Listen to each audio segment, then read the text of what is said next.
আমাকে যদি কেউ প্রশ্ন করেন ডক্টর ইউনূস সরকারের যে উপদেষ্টা পরিষদ তার কোন উপদেষ্টা এই সরকারের মান সবচেয়ে বেশি ডুবিয়েছে, আমার জবাব হবে আসিফ মাহমুদ সজীব ভুঁইয়া। এটা ইনফ্যাক্ট গতকালের ঘটনা যেটা সবার সামনে এসছে সেটার জন্য না, তার অনেক আগে থেকেই একটার পর একটা বিতর্কিত কাজ করে চলছেন এবং তিনি ক্ষমতায় বা দায়িত্বে আছেন এখনো। এবং আমি ধারণা করি না, মোটামুটি নিশ্চিত জনাব আসিফ মাহমুদ একই জায়গায় থেকে যাবেন। এই ক্ষেত্রে ডক্টর ইউনূসের আচরণ বেশ খানিকটা আমার শেখ হাসিনার মতো মনে হয়, কিন্তু শেখ হাসিনার ক্ষেত্রে আমি একটা কারণ খুঁজে পাই, ডক্টর ইউনূসের ক্ষেত্রে কারণ খুঁজে পাই না। আমি সেই জায়গায় যাব। আমরা নিশ্চয়ই বাংলা ভিশন চ্যানেলের একটা নিউজ দেখেছি, লম্বা একটা রিপোর্ট, যেখানে আসিফ মাহমুদ সজীব ভুঁইয়ার বাবা তার এলাকায় কি করছেন এবং উপদেষ্টা পুত্রকে ভিত্তি করে এক ধরনের মাফিয়াতন্ত্র কায়েম করছেন তিনি, সেখানে রিপোর্টে তাই বলা হয়েছে। চ্যানেলটা বাংলা ভিশন স্বাভাবিকভাবেই এই চ্যানেলকে বা এই রিপোর্টকে ডিনাউন্স করে দেওয়ার চেষ্টা করা হচ্ছে, যেহেতু এই চ্যানেলটার মালিক জনাব ইশরাক হোসেন, মালিকদের মধ্যে তিনি আছেন, এবং কিছুদিন আগে জনাব ইশরাকের সাথে ঢাকা দক্ষিণের মেয়র হওয়া নিয়ে আসিফ মাহমুদ সজীব ভুঁইয়ার একটা সংঘাত ছিল। তাই প্রশ্ন কেউ করতেই পারেন, তুড়ি মেরে কেউ উড়িয়ে দিতেই পারেন যে সেই ধারণার বশবর্তী হয়েই সেটার জন্যই তিনি আক্রমণাত্মক হয়েছেন জনাব আসিফ মাহমুদের বিরুদ্ধে। ব্যাপারটা কি এতটা সরল? আমি প্রত্যেককে অনুরোধ করব, এর মধ্যে অসংখ্য মানুষ এটা দেখেছেন, আমি তারপরও প্রত্যেককে অনুরোধ করব রিপোর্ট একটু দেখে রাখার জন্য। এটা নিয়ে বিস্তারিত কথা বলার সুযোগ নেই, কয়েকটা ঘটনার এখানে উল্লেখ আছে, আমি সেটা জাস্ট গ্রসলি আপনাদেরকে একটু জানাই। কিছুদিন আগে মাদক ব্যবসায়ী এই অপবাদ দিয়ে একই পরিবারের মা, কন্যা এবং পুত্রকে পিটিয়ে কুপিয়ে পাথর দিয়ে থেতলে হত্যা করা হয়েছিল। বিভৎস একটা মব। এখন বাংলাদেশে তো আবার মব এভাবে না স্পন্টেনিয়াসলি তৈরি হয় না, পরিকল্পনা করে এক ধরনের মব, মানে মবের মতো দেখানো হয়। আসলে এগুলো আসলে মব না সেই বিবেচনা, যেহেতু এগুলো পরিকল্পিত।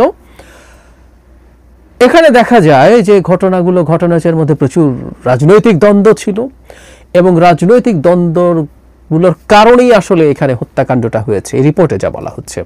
এবং যে হত্যাকারী আছেন, যে মদতে হত্যা হয়েছে, তিনি জনাব আসিফ মাহমুদ সজীব ভুঁইয়ার বাবার আশ্রয়ে আছেন এবং তার খুবই ক্লোজ মানুষ।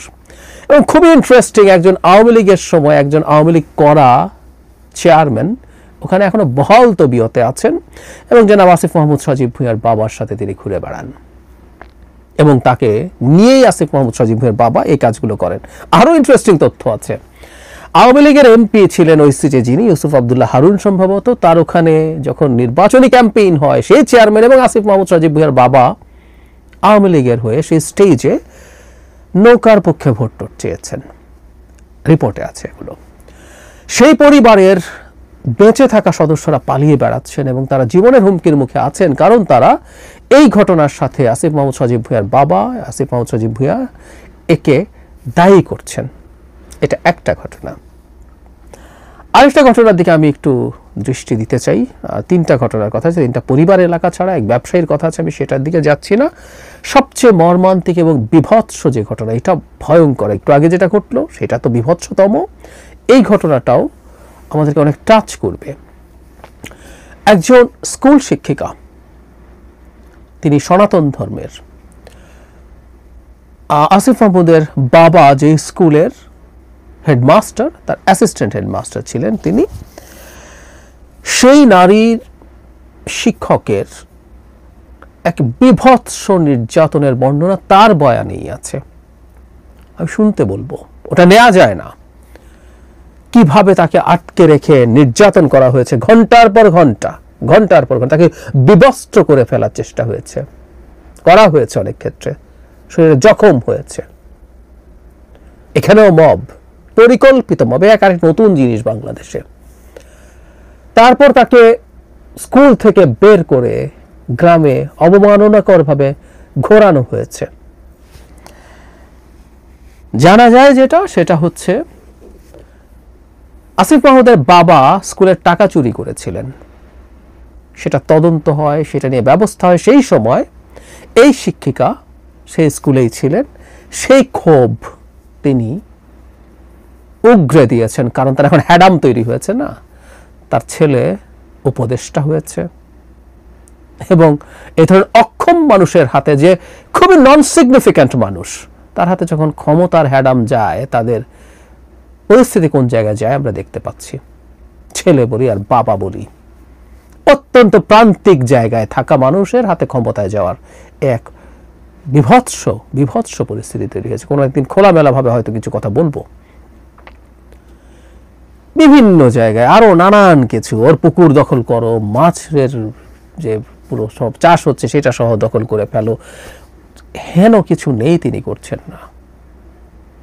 কোত্থেকে হয় এই ক্ষমতা আমরা খুব ভালো মতো জানি, না জানার কোনো কারণ নেই। তাকে যখন জিজ্ঞেস করা হয়েছিল, তিনি একবারই কথা বলেছেন ফোনে, তিনি দেখা করেননি। তিনি জানান যে তার ছেলে নির্বাচন করবে এই ভেবে শত্রুপক্ষ বা অন্য পক্ষ এসব করছে। খানিকটা অফ টপিক হলেও বলে রাখি, আমি এর আগে এটা নিয়ে ভিডিও করেছি। একটা অধ্যাদেশ জারি হতে যাচ্ছিল এই অন্তর্বর্তী সরকার নিয়ে, যেটা উপদেষ্টা পরিষদে পাশ হয়েছে, এবং আসিফ মাহমুদ উপদেষ্টা পরিষদের সদস্য হিসাবে সেখানে ছিলেন এবং তারা অ্যাগ্রি করেছেন। আমি দেখিয়েছিলাম ওটা, আমি এটা দেখাতে যাচ্ছি না, আপনারা যে কেউ খোঁজ নিলে জানবেন। অ্যাগ্রি করেছিলেন যারা এই সরকারে থাকবেন তারা কেউ নির্বাচন করবে না। আসিফ মাহমুদ নির্বাচন কিভাবে করছেন, কেন কিভাবে প্রস্তুতি নেন তিনি? শুধু সেটা না, এলজিআরডি মন্ত্রী হিসাবে তার অনেক এই স্থানীয় উন্নয়নের বরাদ্দের ক্ষমতা আছে, তিনি সেগুলো ব্যবহার করছেন ভালো মতো। প্রত্যেকটা কনফ্লিক্ট অফ ইন্টারেস্ট কিন্তু উনি করে যাচ্ছেন।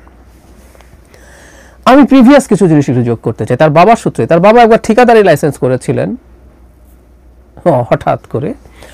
পরে এটা যখন প্রাথমিকভাবে এটা নিয়ে এক ধরনের অস্বীকারের প্রবণতা ছিল, কিন্তু পরে যখন দেখা গেল এটা সত্য, এটা জেনুইন ডকুমেন্ট বেরিয়ে গেছে, তখন তিনি স্বীকার করেছিলেন এবং তার বাবাকে ভুল বোঝানো হয়েছিল এবং তিনি সরল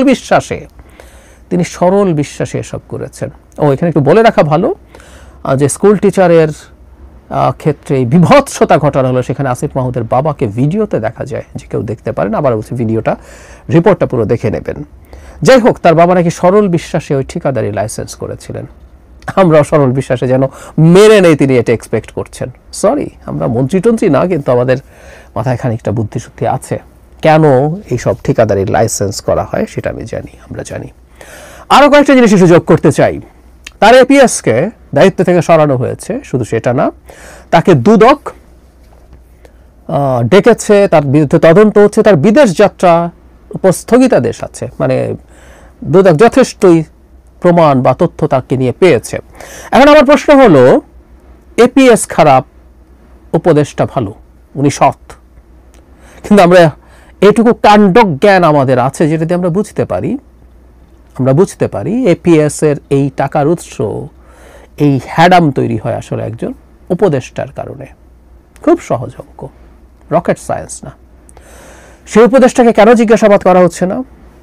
বলছি না তিনি সরাসরি দায়ী, কেন জিজ্ঞাসাবাদ করা হচ্ছে না, হয়নি। দুদক কেন তাকে ডাকেনি, সরকার কেন তাকে এই ব্যাপারে ইভেন দায়িত্ব থেকে সরিয়ে দেওয়ার মতো বিষয় হতে পারতো, এটা উচিত ছিল। শুধু সেটা না, তিনি একটা গর্হিত অন্যায় করেছেন তারও কিছুদিন আগে। আমাদের মনে থাকার কথা, যেন হাসনাত আবদুল্লাহ যখন সেনা প্রধানকে নিয়ে একটা স্টেটাস দিয়েছিলেন যে তাকে রিফাইন্ড আওয়ামী লীগ তৈরি করার ব্যাপারে কনভিন্স করতে চেয়েছেন, ঠিক সেই সময়ের পরপর জনাব আসিফ মাহমুদ একটা ইন্টারভিউ দিয়েছেন, যেখানে তিনি প্রধান উপদেষ্টার সাথে সেনা প্রধানের এক ধরনের কনফ্লিক্ট তৈরির চেষ্টা জাতির সামনে করেছেন। আমি ধারণা করি এটা উনি প্রধান উপদেষ্টাকে আগে একা ফিস করে বলেও ফেলতে পারেন, কিন্তু পাবলিকলি তিনি বলছেন প্রধান উপদেষ্টা আসার আগে কিভাবে সেনা প্রধান তাকে প্রধান উপদেষ্টা হওয়া থেকে ঠেকিয়ে রাখতে চেয়েছিলেন। ঘন্টার পর ঘন্টা নাকি সেটা নিয়ে কথা বলছে, এটা জনাব আসিফ মাহমুদের কথা, এবং শেষে নাকি সেনা প্রধান বুকে পাথর চাপা দিয়ে এটা মেনে নিয়েছিলেন। মানে একটা সরকারের সিটিং উপদেষ্টা এইরকম একটা সাক্ষাৎকার দিতে পারে, এই বিভৎস কাজ ঘটাতে পারে আমাদের অত্যন্ত টার্ময়েলের টাইমে, এবং এটা একটা সিন্ডিকেটেড প্ল্যান।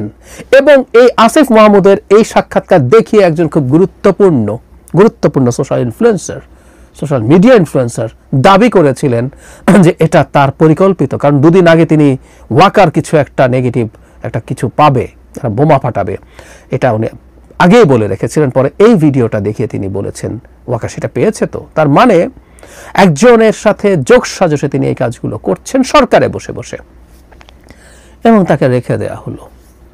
শুধু সেটাই না, নানা সময়ে তিনি এমন সব বক্তব্য দিয়েছেন যেগুলো সরকারকে বিব্রত করেছে। তার বক্তব্য এনসিপির সাথে অ্যালাইন্ড হয়েছে। এনারা এনসিপি, আসলে আমরা জানি এদের সাথে কি যোগাযোগ আছে, কেমন যোগাযোগ আছে তাও আমরা জানি, কিন্তু এগুলো প্রত্যেকটা করে অন্তত সরকারের দিক থেকে সরকারকে আরও বেশি সমালোচিত করার সুযোগ তারা সামনে নিয়ে এসেছেন। এইসব কিছুর পরও, যেমন বিশেষ করে বাংলা ভিশনের এই ঘটনার পর জনাব আসিফ মাহমুদকে, কারণ যারা ভুক্তভোগী আছেন প্রত্যেকে, এই যে টিচার আছেন তার সরাসরি ছাত্র, যে সনাতন ধর্মের যে নারী টিচারের কথা বলছি তার সরাসরি ছাত্র তিনি জনাব আসিফ মাহমুদ, এরকম প্রত্যেকের, মানে এটা না বোঝার কোনো কারণ নাই, একটা স্কুলের নন সিগনিফিক্যান্ট একজন হেডমাস্টার, নন সিগনিফিক্যান্ট একটা স্কুলের কীভাবে এতটা প্রতাপশালী হয়ে ওঠে, পাওয়ারফুল হয়ে ওঠে। সরকারের উচিত হতো আসিফ মাহমুদকে পদ থেকে অপসারণ করা, ডক্টর ইউনূস এই এত সব একটা ঘটনা না, এই এতগুলো যোগ করে সুষ্ঠু তদন্ত করা, সেটা নিয়ে পদক্ষেপ নেওয়া। কিন্তু আমি নিশ্চিত ডক্টর ইউনূস এটা করবেন না, তাই এই প্রবণতা নেই। আমি আসলে জানি না কারণটা কি। শেখ হাসিনার সাথে মিলের কথা বলছিলাম, শেখ হাসিনা এটা করতেন না, কারণ স্বৈরাচারদের এক ধরনের টেন্ডেন্সিটাকে তো পোট্রে যে আমি অমনিপটেন্ট, আমি সব শক্তি আছে আমার, আমি কোনো ভুল করি না। শেখ হাসিনা নিজকে একটা গড লাইক ক্রিয়েচার মনে করতেন, তেমন তিনি ভুলের ঊর্ধ্বে, তিনি ফেরেশতা। ফলে তিনি কোনো রকম ডিজাস্টার ঘটানো মন্ত্রীকেও সরাতেন টরাতেন না। তো ডক্টর ইউনূস কেন সেটা করেন না? অথচ ইন্টারভিউতে খুবই বিনয়ের সাথে তিনি বলেন যে আমরা তো ভুল করছি, আমরা তো শিখছি, এটা আমাদের কাজ না।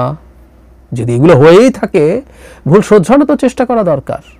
স্বরাষ্ট্র উপদেষ্টা আটারলি ফেল করেন, তাকে সরানোর মতো কোনো পদক্ষেপ, কোনো পরিবর্তনের কোনো চিন্তা তার মধ্যে নেই। এটা হলো ইনএফিসিয়েন্সি। আর এখানে তো ক্রিমিনাল অফেন্সের অভিযোগ আছে, হ্যাঁ, দুর্নীতির অভিযোগ আছে, এবং এলাকায় তার বাবার মাফিয়াগিরির অভিযোগ আছে, তাকেও সরাবেন না। চাকরিদাতা জনাব আসিফ মাহমুদ তো এই গল্প টল্প করেন যে তিনিই ফোন করেছিলেন। তো ডক্টর ইউনূস কৃতজ্ঞতা দেখাচ্ছেন, কৃতজ্ঞতা দেখাতে দেখাতে তিনি তার কত বড় সুনামের ক্ষতি করছেন উনি ধারণা করতে পারছেন না, এবং অবিশ্বাস্যভাবে ক্ষমতা চেয়ারে বসে একই ধরনের অন্ধত্ব সম্ভবত সবারই তৈরি হয়, কম আর বেশি। এটা তার মতো মানুষের কাছ থেকে আমরা এক্সপেক্ট করি নাই। উচিত হতো অবিলম্বে, এখন না আরো বেশ আগে, আসিফ মাহমুদকে এই ক্যাবিনেট থেকে সরিয়ে দেয়া উচিত হতো, কিন্তু না, সেটা করা হয়নি, করা হবে না। আমরা এই জিনিসগুলো জাস্ট জেনে রাখলাম, জেনে রাখা হলো। এগুলো আমাদের ভবিষ্যৎ বাংলাদেশের রাজনীতির জন্য খুবই গুরুত্বপূর্ণ হয়ে উঠবে নিশ্চয়ই। বিএনপির সর্বোচ্চ নেতৃত্ব তার তৃণমূলকে সামলাতে পারছে না। দীর্ঘদিন থেকে আমরা এই পরিস্থিতি খেয়াল করেছি। সর্বোচ্চ নেতৃত্বের আন্তরিকতার প্রমাণ তারা অনেক ক্ষেত্রে দিয়েছেন, কিন্তু আসলে খুব বেশি ফলপ্রসূ হয়নি। এবং গতকাল একটা খবর আমাদের সামনে আসলো, এটা বিভৎস খবর, এবং এরকম ঘটনা যদি চলতে থাকে ছোট বড়, গতবারেরটা অনেক বড়, তাই এটা নিয়ে একটু কথা বলতে চাই। ছোট, খুব ছোট না, আসলে বাংলাদেশের মানদণ্ডে হয়তো আমাদের এক ধরনের গা সওয়া আছে বলে ছোট বলছি, কিন্তু ওগুলো ছোট ঘটনা না।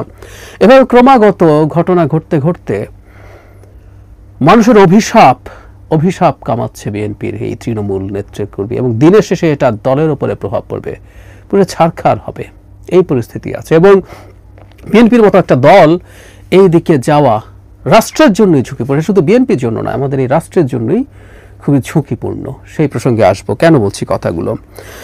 নারায়ণগঞ্জে একটা ঘটনা ঘটেছে। এক ভদ্রলোক তার দোকান দখল করে বানানো বিএনপি কার্যালয় থেকে তাকে ভাড়া দেওয়া হচ্ছিল না, তিনি সে ভাড়া চাইতে গিয়েছিলেন। সে চাইতে যাওয়ার পর তাকে পিটিয়ে মেরে ফেলা হয়েছে। ঘটনা এরকম যে 3টা পাশাপাশি দোকান, এই রিপোর্টেই আছে, দখল করে বিএনপির কার্যালয় বানানো হয়েছে, এবং সেখানে যিনি মারা গেছেন তার একটা দোকান এবং তার ভাইয়ের 2টো দোকান। কোনো কারণে তার ভাইকে দেয়া হতো, মানে চাঁদা, মানে ভাড়া দেয়া হতো, কিন্তু যিনি হত্যাকাণ্ডের শিকার হয়েছেন মোহাম্মদ জাহাঙ্গীর, তাকে ভাড়া দেয়া হচ্ছিল না। তিনি এরপর ভাড়া চাইতে যাওয়ার পর সম্ভবত কিছুটা বাকবিতণ্ডা হয়, তাকে পেটানো হয়, উনি ওখানেই মারা যান। হসপিটালে যখন নেওয়া হয় তাকে মৃত ঘোষণা করা হয়, তার মাথায় গভীর ক্ষতের চিহ্ন আছে। কোনো একটা জায়গায় দেখলাম এই রিপোর্টের মধ্যে যে কোনো একটা জায়গায় তাকে আবার বিএনপির একজন সদস্য হিসাবেও, কোনো একটা অঙ্গ সংগঠন বা সহযোগী সংগঠনের সদস্য হিসাবেও দেখানো আছে। তার পরিবার আবার সেটা স্বীকার করছে না। ঘটনা যেটাই হোক না কেন, আরও তথ্য আছে, এবং আমি ধারণা করি যে বিএনপির দিক থেকে হয়তো এগুলোও বলা হবে যে মূল হত্যাকাণ্ডে যিনি নেতৃত্ব দিয়েছেন তিনি এই মুহূর্তে কোনো পদে ছিলেন না, কিন্তু আরবিট্রারিলি এসে 3টা দোকান দখল করে বিএনপি কার্যালয় বানিয়ে ফেলা যায়। মগের মুল্লুক, শেখ হাসিনার সময় আমরা যেভাবে বলতাম, এটা মগের মুল্লুকের মতো মনে হবে আমাদের কাছে। এসে আমি টানিয়ে দিলাম, এবং এই রিপোর্টে আছে, তারা এটা স্বীকারও করছেন যে তারা এখন এটা ছেড়ে দেওয়ার চিন্তা করছিলেন। মানে তাদের বাবার তালুক তারা এসে দখল করেছে, আবার এখন মনে হচ্ছে দয়া করে ছেড়ে দেব, মানে মানুষের দোকান দখল করে বানিয়ে ফেলাবে এবং ভাড়াও দেব না, এই রকম পরিস্থিতি আছে।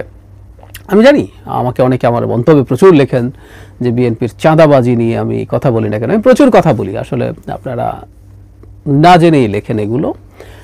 প্রচুর প্রচুর প্রচুর ভিডিওতে, টকশোতে আমি এটা নিয়ে কথা বলেছি। কিন্তু আমি একটা জিনিস আবার এটাও মনে করি, খুব স্পষ্টভাবে মনে করি, বিএনপির যে লোয়ার টায়ারের লোকজন চাঁদাবাজি করছে, এটা এই মুহূর্তে বাংলাদেশের মেজর ক্রাইসিস না। সুতরাং এটা নিয়ে সকাল বিকাল যারা কথা বলেন তাদের সাথে সেই দলে আমি নই। বাংলাদেশে এই মুহূর্তের মেজর ক্রাইসিস হচ্ছে একটা ইলেকশন হওয়ার পরিস্থিতি তৈরি করা, এবং তার চাইতেও জরুরি কথা, সম্ভবত আমি যেটা আলাদাভাবে কথা বলবো, জরুরি কথাটা হচ্ছে বাংলাদেশে একটা ডানপন্থার উত্থান ঘটার সম্ভাবনা দেখা যাচ্ছে। র্যাডিক্যাল রাইট তো আছেই, যারা নির্বাচনই মানে না, নির্বাচনী ব্যবস্থায় একটা ডানপন্থার উত্থান আমরা দেখছি, অন্তত তারা জোট বাঁধছে। এটাকে গণতান্ত্রিকভাবেই ফাইট করা দরকার বলে আমি মনে করি, কারণ আমি কোনো রাজনৈতিক দলের সদস্য নই, কিন্তু আমি রাজনৈতিক মতাদর্শ আছে আমার, আমি একজন মধ্যপন্থী মানুষ, বহুবার বলেছি। সুতরাং any form of identity politics আমি ডিসকার্ড করি, আমি লেফটও ডিসকার্ড করি, রাইটও ডিসকার্ড করি, এবং আইডেন্টিটি পলিটিক্স আমি ভীষণভাবে সমালোচনা করি ভারতের বিজেপি এবং মোদির। ঠিক একই কারণে বাংলাদেশেও কোনো আইডেন্টিটি পলিটিক্স আমি আসলে গ্রহণ করি না। সেই পয়েন্ট অফ ভিউ থেকে এটাকে পলিটিক্যালি ফাইট করে, এবং এটা আমাদের জন্য একটা গুরুত্বপূর্ণ জরুরতের হয়ে আমাদের সামনে হাজির হয়েছে। যাই হোক, যে কথাটা বলছিলাম, চাঁদাবাজি হচ্ছে, সেটা অনেক ক্ষেত্রে খুবই বেপরোয়া, কারণ বিএনপি এখন ক্ষমতায় যেহেতু নেই, তার সদিচ্ছা থাকলেও তাদের এই যুক্তি আমি গ্রহণ করি যে তারা চাইলেও তো এখন কোনো প্রশাসনিক বা আইনি ব্যবস্থা নিতে পারে না। কোনো একদিন বিএনপি যদি ক্ষমতায় আসে, ধারণা করি আমরা নির্বাচন হলেই সেটা হবে, তখন আমরা যদি বিএনপিকে দেখি যে তারা এসব ক্ষেত্রে বিচারিক ব্যবস্থা নিচ্ছেন না, প্রশাসনিক ব্যবস্থা নিচ্ছেন না, তখন কিন্তু আমরা খুব টাফভাবে তাদেরকে সেই প্রশ্ন করতে পারবো। এখন তো সব ক্ষমতা আছে, আপনি কেন এটা করছেন না?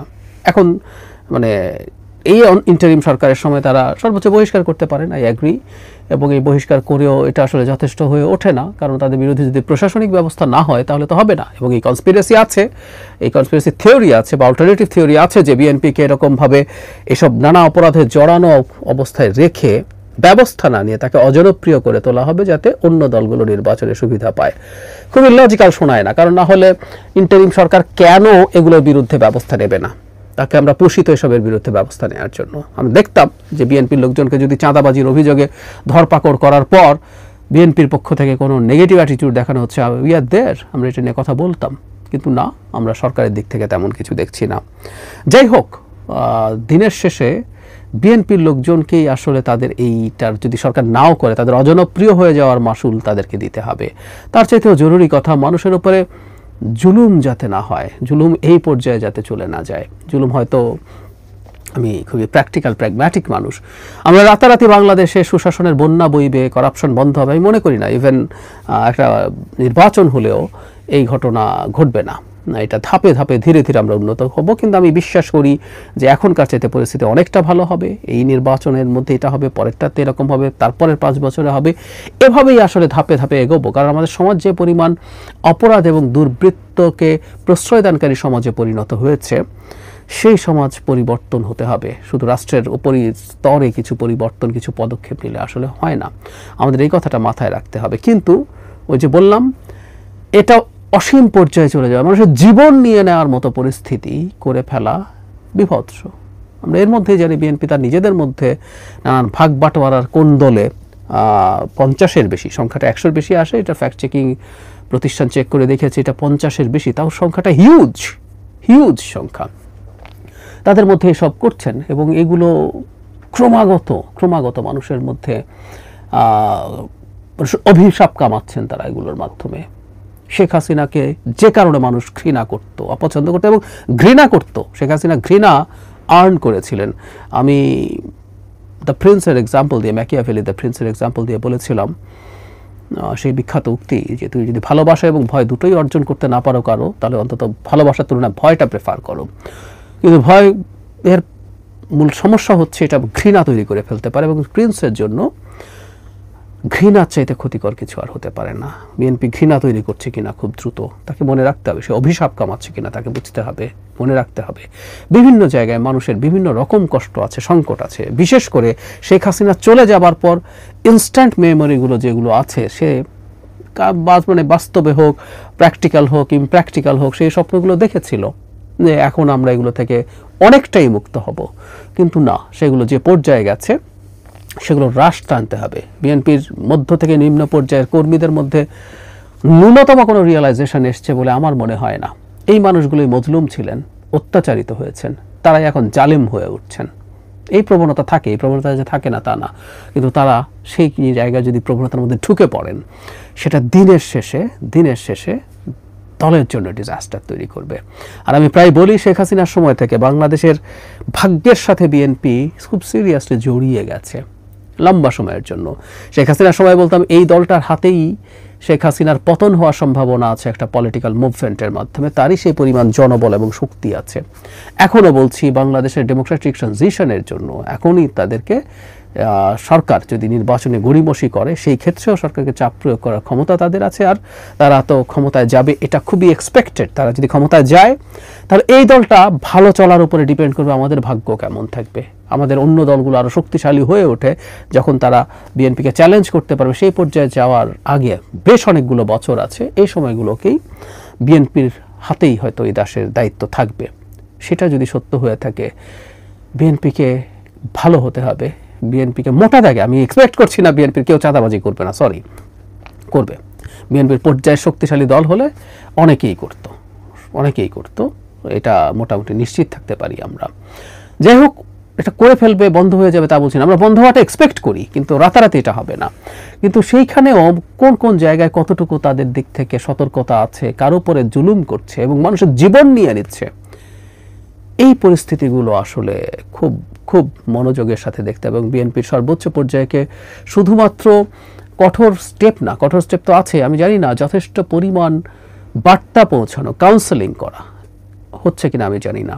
5 আগস্ট পরবর্তী সময়ে বাংলাদেশ সোনার বাংলাদেশ হয়ে যাবে বলে অনেকে মনে করেন। যাবতীয় সংস্কার করে ফেলে বাংলাদেশকে ইউরোপ আমেরিকার মতো একটা অসাধারণ উদার গণতান্ত্রিক দেশে পরিণত করবো ইত্যাদি ইত্যাদি যারা মনে করেন, আমার এটাকে স্টুপিডিটি মনে করে আই রিপিট, আমি এটাকে স্টুপিডিটি মনে করি। কিন্তু এটাও সত্য, 5 আগস্ট আর আগে শেখ হাসিনা যা করেছেন, আওয়ামী লীগের র্যাঙ্ক অ্যান্ড ফাইলরা যা করেছেন, বিএনপির র্যাঙ্ক অ্যান্ড ফাইলও তাই করবেন।